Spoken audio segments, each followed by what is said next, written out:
Hi friends, Laura here. Okay, so I'm super excited. I'm going to update you guys on my chemotherapy appointment today and plan of action moving forward from my oncologist. So first, before we get into that, a lot of y'all commented on several different platforms or private messaged me how good I look. So first of all, thank you.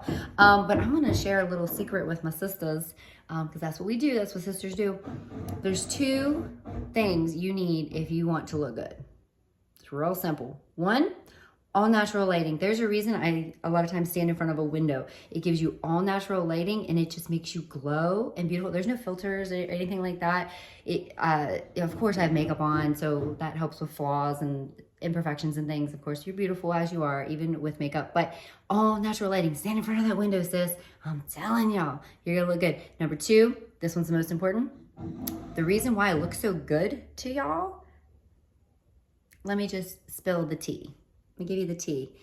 It's called the Jesus glow, okay? My friend Brooke, before I was saved, okay, I always thought she was a happy person. I thought she had a great life. She appeared to be happy.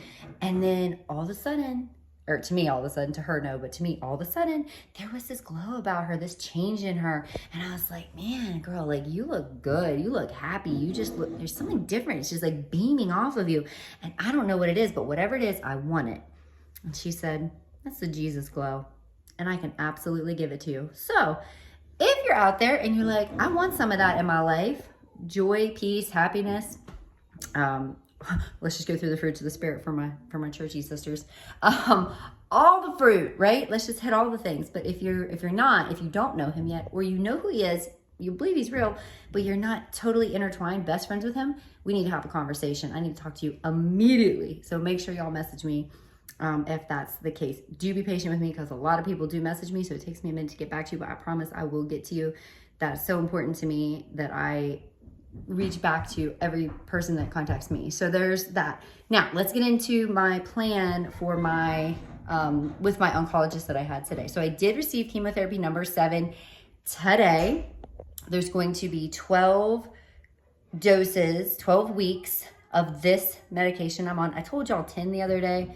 That was chemo brain. I don't know what I was doing. 12, there's 12. So I did 7 of 12, okay? And then I'm gonna switch to a different medication regimen and I'll take 3 meds. Again, I'll take Keytruda and I'll take 2 different ones, which I'll share with you when that time comes. So my labs keep getting postponed. This is important because it confuses a lot of people. What that means is that's not my red blood cell. So a lot of people told me you need to get a blood transfusion. You need to get a blood transfusion. Let me just debunk this for you right now. I kind of knew this, but kind of not. So I confirmed it with my oncologist today. They do not give whole blood anymore. So back in the day, they would give you whole blood. They would take my blood and they would give it to you. They don't do that anymore. Now they screen it and they split it up. So they, I don't want to get too technical for all you peeps, but short version, if I would need a blood transfusion, that's because my red blood cells would be low. My red blood cells are not low. They're misshapen right now, but they're not low. So as of now, and he said he's hoping we will make it through with no blood transfusion. So praise the Lord on that. They do not, in current times, give blood for white blood cells. They do not give blood for white blood cells. That's because it can be very dangerous.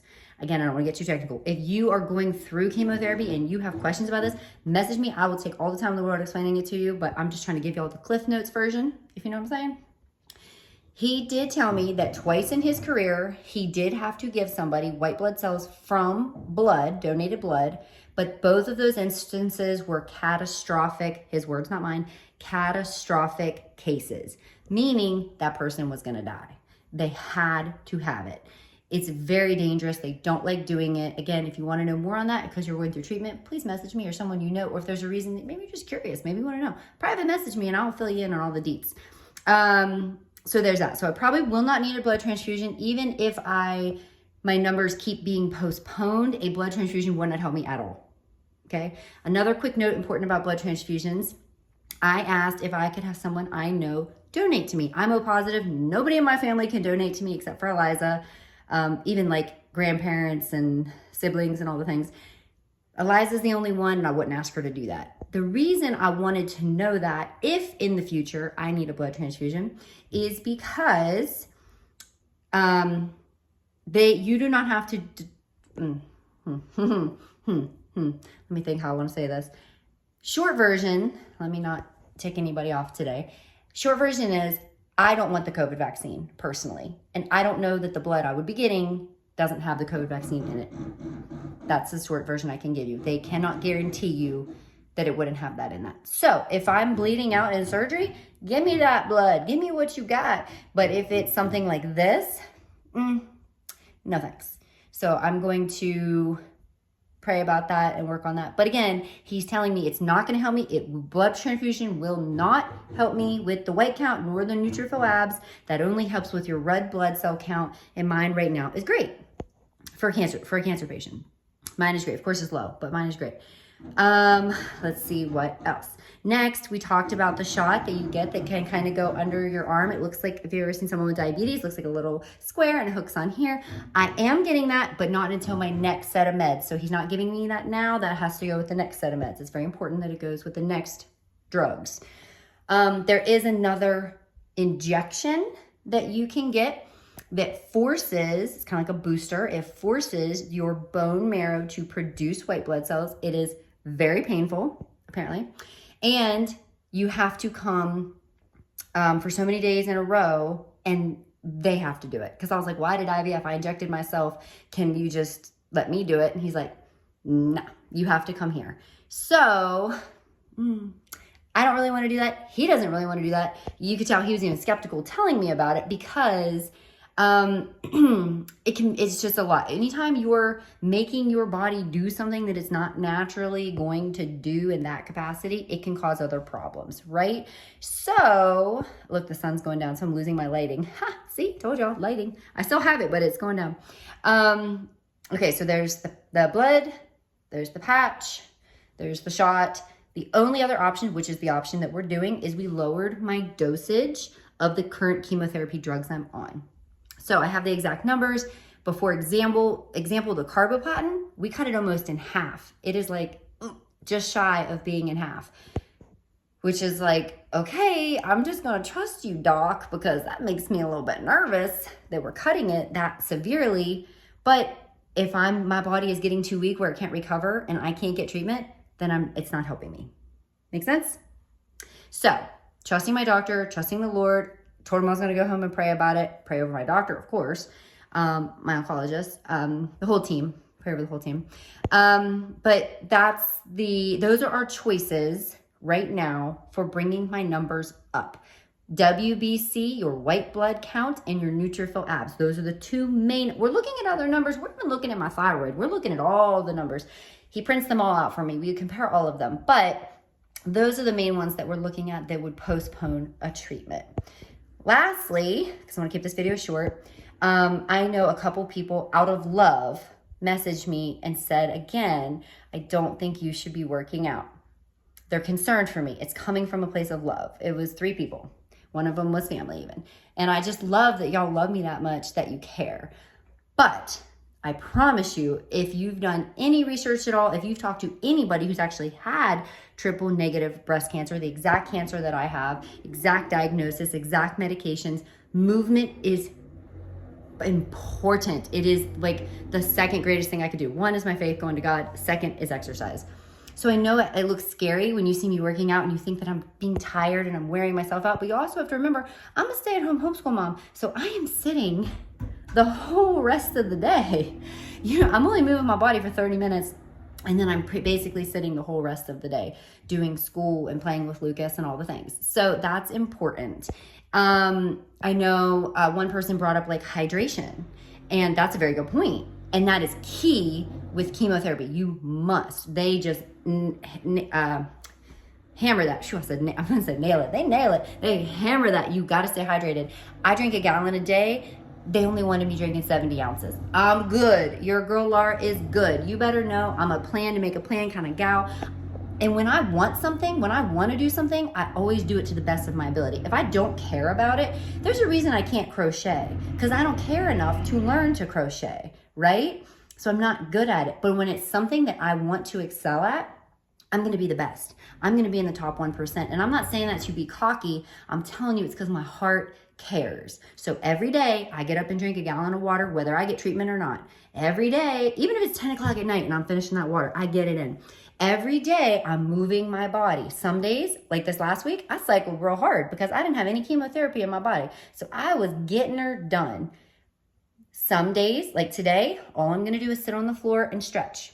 And I've done a tiny bit of walking because I had chemotherapy today. I have to rest my body. Tomorrow, if I feel up to it, give myself grace. I will cycle again. I will move again.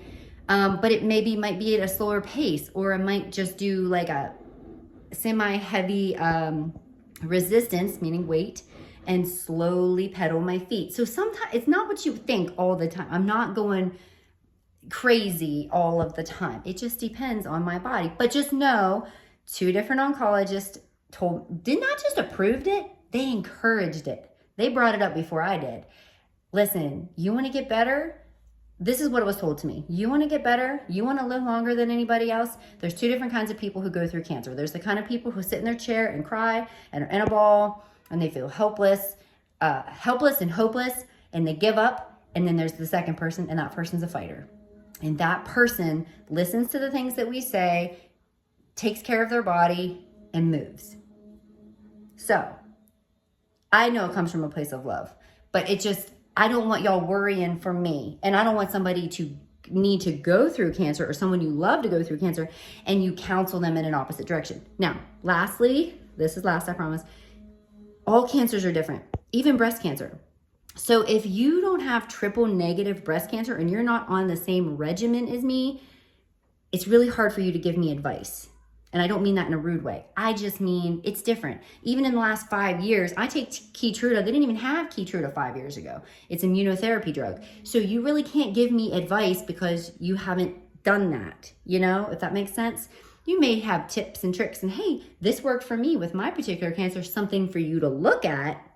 But if you haven't personally walked through it and exactly what I have, it just makes it really tricky. But I know y'all have the best of hearts, and I know y'all love me, and that just makes me feel good. It makes me feel so loved. But I just wanted to share with you the update with the doctor. He's not concerned. I told him about the mass growing and how it's very large again, and he's not concerned. He said it's going to go back down as soon as we get these treatments in. So he's not worried, so I'm not worried. God's not worried. Travis isn't worried. I'm not worried, so you shouldn't worry. So please don't worry for me. I love you that you worry for me, but please don't. Now, I have to sit down because Lucas took my tripod, little man, and I have to end my video always with I love you and Jesus loves you. If you'd like to have a conversation about your relationship with Jesus Christ, or your lack of, if you don't even know who he is, if you are feeling down, if you're feeling, like I said, helpless and hopeless, if you're feeling hurt, discouraged, scared, fearful, alone, message me, because I want to share my best friend with you.